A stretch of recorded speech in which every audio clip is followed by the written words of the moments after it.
So if you thought it couldn't get any worse in the big Bricks Minifigs situation that is currently going on in the legal community and in the courtrooms, you would probably be mistaken. We just got a huge breakthrough of a news article with a new complaint from Chrystal Law, and we're going to go through that right now together, give my thoughts throughout the article, and see what is the new situation. It says here, a new amend complaint filed by Chrystal Law and Ben Gorman could dramatically change the nature of their legal battle with Bricks and Minifigs. At the center of the new filing is a major allegation that the takeover of Bricks and Minifigs' Salem franchise may have been planned months before the franchise was officially terminated. According to the amend complaint, the company that ultimately took over the Salem location was formed more than 6 months before Chrystal Law's franchise was terminated.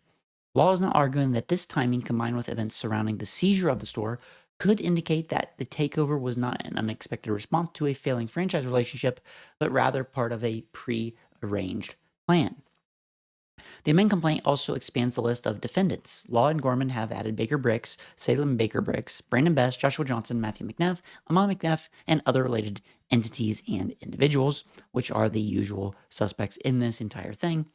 It says here, most importantly, the new complaint introduces allegations of what Law describes as a reoccurring recapture and resale scheme involving multiple Bricks and Minifigs franchises. The filing also introduces a claim under Utah's RICO statute, alleging that Bricks and Minifigs and several of the individual defendants participated in a pattern of unlawful activity. So this, like, if they are literally bringing this as an allegation, they obviously are, that it's already happening. And that means they must have a lot of evidence to go along with this, because you wouldn't want to come out with this and not have anything to show for, or else you're just tarnishing your own word in this entire court case, and that just looks bad for you, obviously. So there's some serious stuff that's now happening with this entire thing. It says these are serious allegations and they have not been proven in court, obviously, but the significance of the amended complaint is that it attempts to connect the Salem dispute with several other franchises controversies and argue that the events in Salem were part of a much larger pattern, which, like it says here, if they have really are stating that there are other Bricks and Minifigs locations that have the same situation happen to them, that companies are being formed right before they're taken over by Bricks and Minifigs corporate that are having financial troubles, then that means other Bricks Minifigs locations have reached out to Law, the person who owned the Salem franchise location, and said, hey, we'll help provide some evidence in your court case that shows that we kind of had the same thing happen, which is kind of crazy and kind of really throws this into an even darker, weirder place. Says one of the most significant additions appears early in the amended complaint. Law alleges that Brandon Best and Joshua Johnson organized Baker Bricks LLC on May 2nd, 2024, more than 6 months before her franchise was terminated. The complaint then points to what happened around the actual seizure of the Salem store. According to the filing, on the night of November 14th, Best was acting as an inventory inspector for Bricks and Minifigs while the company took control of the store. The complaint also points to the registration of an Oregon operating vehicle the following day, and Law argues that these events, when viewed together, suggest planning that began well before the franchise termination. The basic argument is straightforward. If a replacement company existed more than 6 months before the franchise was terminated, and that company was ready to operate the location almost immediately after the seizure, Law believes that raises questions about whether the successor operation had already been planned. The amended complaint even compares the situation to allegations involving other Bricks and Minifigs locations in Canby, Oregon, where Amon McNeff has previously been accused of preparing a plan for taking over a franchise. Now, this happened that night, that first night in the Big Reckless Ben video that shows them going in there and her being behind the counter saying, hey, I'm trying to get the receipts because it needs to be stated that the consigned sets are still his property. And then they did that whole runaround of, oh, no, that has nothing to do with this. That has to do with the corporate. And it just got it really confusing. And it all happened that night, literally that night in the U-Haul truck, all that stuff that happens in that first Reckless Ben video. It says the amended complaint does not simply focus on timing of Baker Bricks. It attempts to connect the formation of the company to the actions taken on the night of the seizure and immediately thereafter.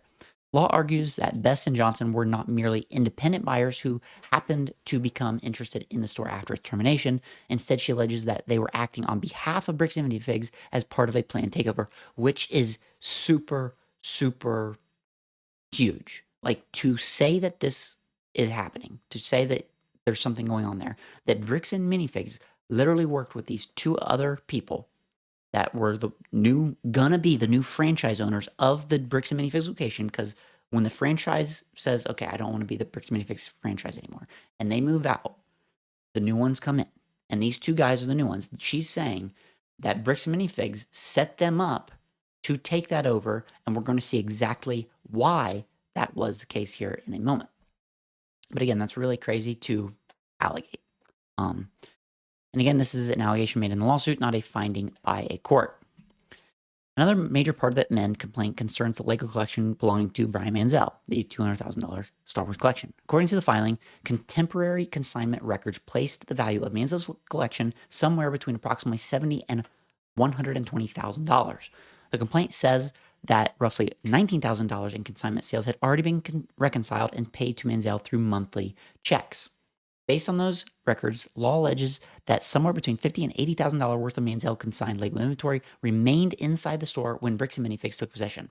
So we know that when the collection got taken to the Salem, Oregon location, that they were posting pictures of it and saying, we got this big collection coming in to like kind of hype everyone up. And it literally says in their post that there's over $200,000 in sets coming.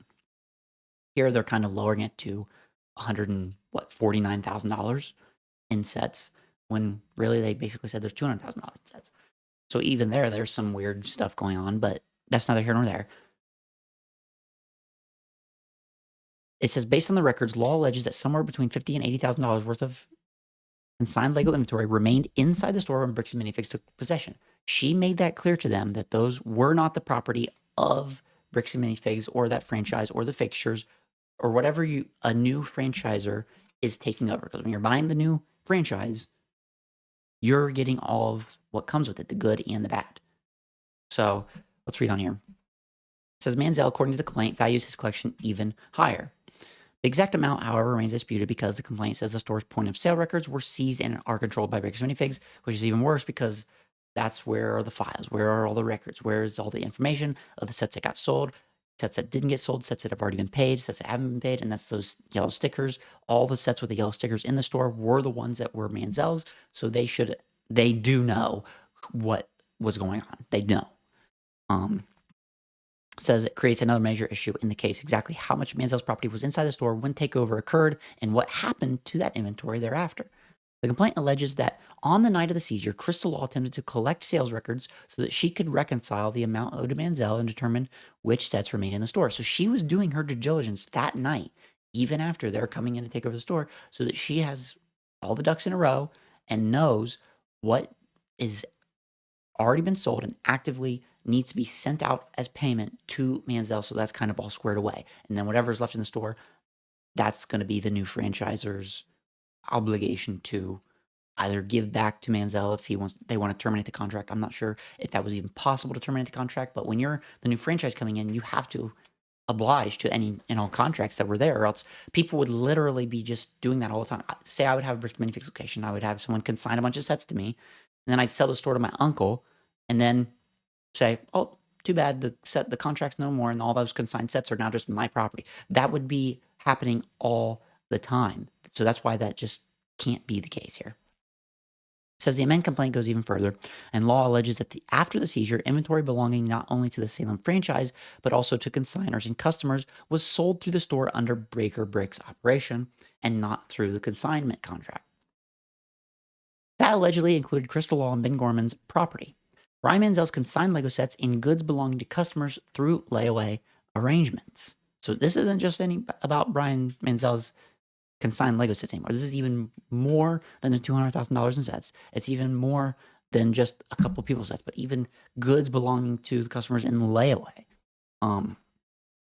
Law claims that the proceeds from these sales materially exceeded what was ultimately paid or credited to the plaintiffs and consignors.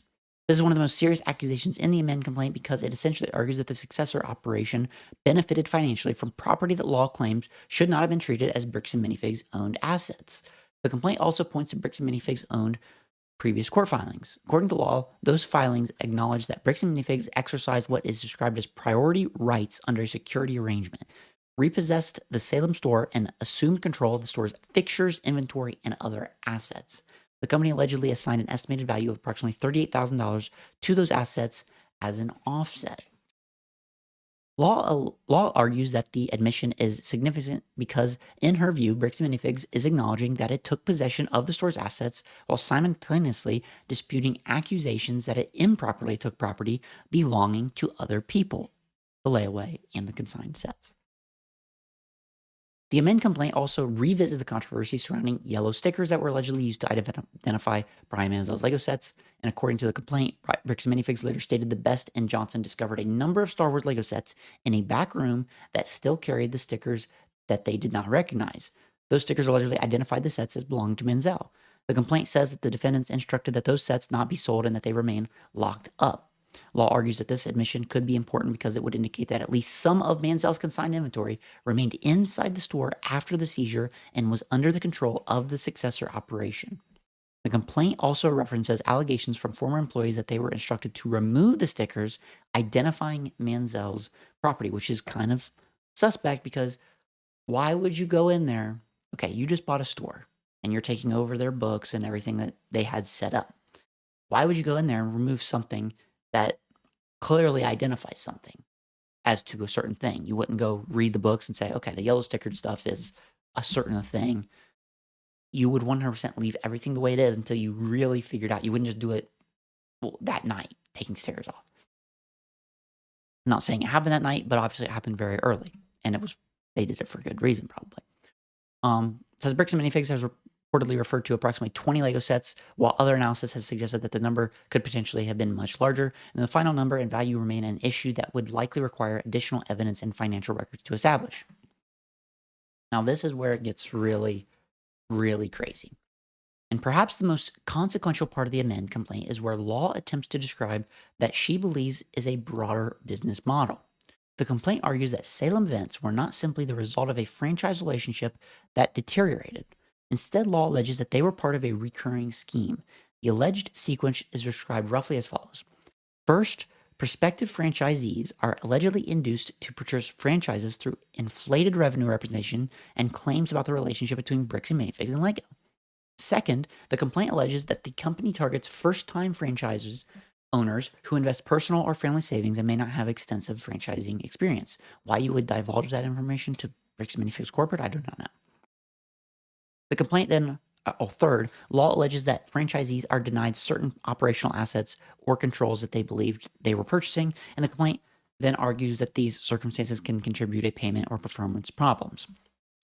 According to the allegation, franchisees may subsequently be offered workouts or other solutions where a replacement operator is allegedly being arranged behind the scenes. The franchise is then allegedly terminated without a genuine opportunity to cure the alleged problems. Finally, Law alleges that Bricks and Minifigs retains the franchise fee, purchase price, inventory, and other assets, assigns the seized assets a low value, and then refranchises the location to a new operator. The complaint argues that this cycle can be repeated with other franchises, and that this is the foundation for Law's broader allegation that Salem was not an isolated dispute.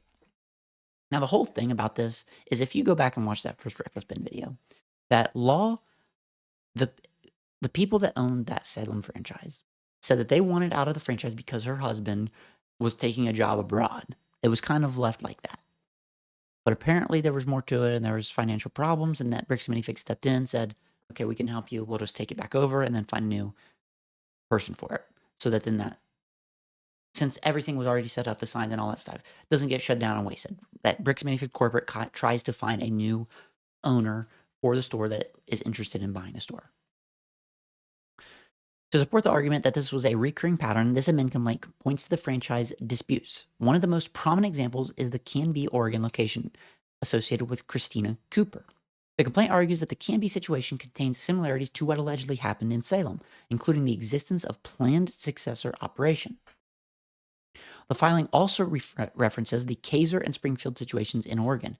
According to the allegations, those cases involved accusations of engineered or pretextual defaults, seizures of franchise assets, and subsequent resale or recapture of those assets.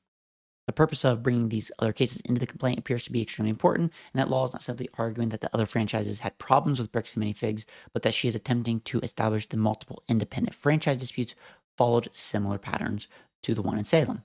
That matters because the RICO claim requires allegations of a pattern rather than a single isolated incident, which makes it even bigger in the courtroom. The more incidents Law can connect to the same alleged conduct, the stronger her argument becomes that the Salem dispute was part of a broader enterprise rather than a one-time disagreement. So if we thought that what's been going on with Bricks Minifigs has been bad up to this point, it could get incredibly, incredibly worse if more Bricks and Minifigs locations come out and say that they've had the same things happen. If previous Bricks and Minifigs franchise owners had the same thing happen, after this has come out in the public now, this could get really dirty. It says the amended complaint also attempts to establish a possible financial motive. It cites Bricks Minifigs' audited financial statements and alleges that the company's stockholder deficit increased over several years.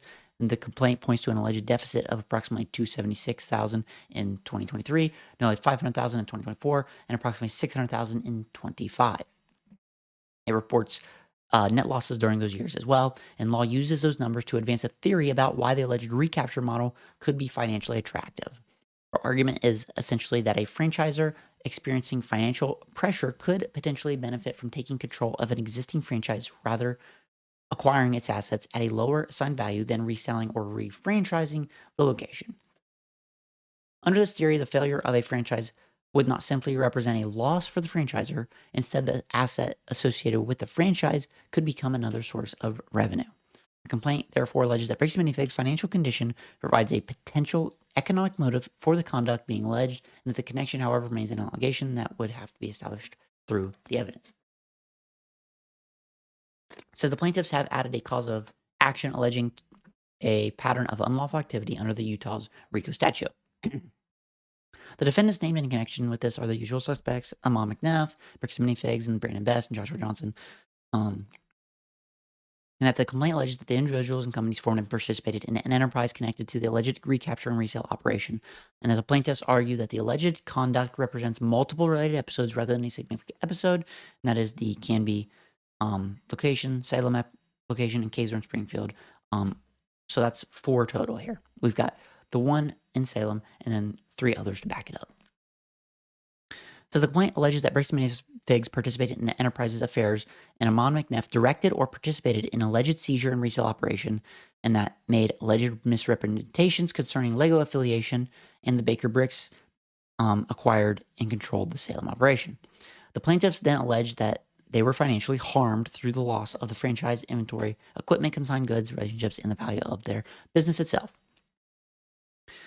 The amended complaint maintains a claim for compensatory damages of at least $500,000, excluding certain categories such as emotional distress and reputational harm.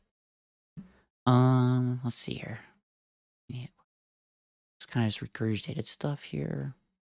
So the biggest takeaway from the filing is that the Salem case has fundamentally changed. The original dispute centered largely around the termination of a franchise, the seizure of assets, and related allegations in the consigned sets.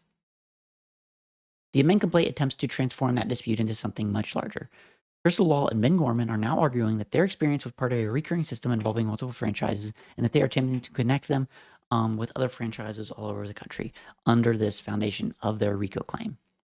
The 6-month formation of Baker Bricks is particularly important to this theory because it potentially provides a timeline that, if proven and interpreted the way that plaintiffs claim, could support their argument that the successor operation was planned before the franchise was terminated.